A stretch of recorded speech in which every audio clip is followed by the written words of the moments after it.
talk about barakah in this month, that's what we're talking about.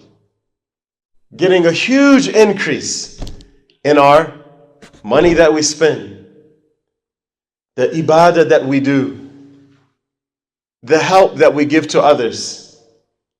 To what degree? Huh?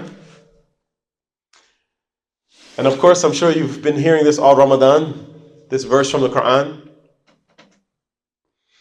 where Allah subhanahu wa ta'ala, He explains to us what we're supposed to get out of Ramadan. He addresses the believers when He says, Ya ayyuhalladhina amanu, kutiba alaykumus siyam, kama kutiba ala alladhina min qablikum, la'allakum tattaqun. So He addresses the believers and He says, fasting has been prescribed for you. You got to do it. There's no getting around it. It's obligatory. Kama kutiba ala alladhina min qablikum, like it has been ordained for those who came before you. In other words, every spiritual tradition understands that there's a huge benefit that goes along with fasting.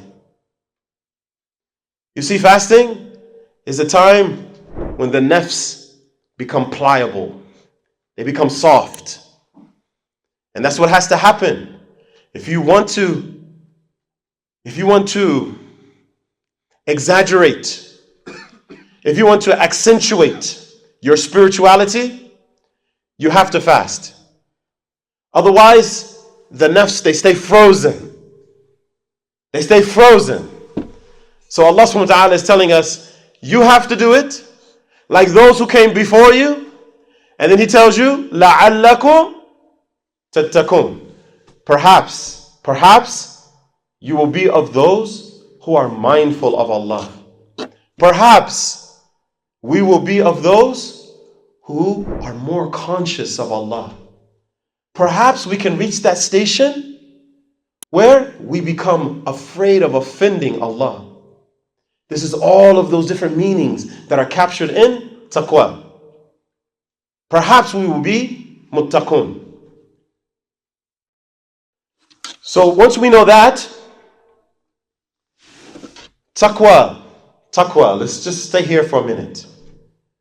You know, taqwa is the first principle of tazkiyatun nufus, purification of the self, the spiritual self. Taqwa, the first station. It's the first thing that's needed. Now, what is so important about tazkiyah? Allah subhanahu wa ta'ala in Surah Al-Shams, He tells us, He explains about the nafs. He gives us some insight about the nafs. He says, وَنَفْسًا وَمَا سَوَّاهَا فَأَلْهَمَهَا فُجُورَهَا وَتَقْوَاهَا قَدْ أَفْلَحَ مَنْ زَكَّاهَا وَقَدْ خَابَ مَنْ دَسَّاهَا. He explains about the nafs and how it is proportioned. وَنَفْسٍ وَمَا سَوَّاهَا. The nafs, it has been proportioned correctly. It has been made beautiful. And then he says, فَأَلْهَمَهَا فُجُورَهَا وَتَقْوَاهَا. It is inspired to know what is good for it, what is bad for it. It is inspired. You don't have to be a Muslim to know this.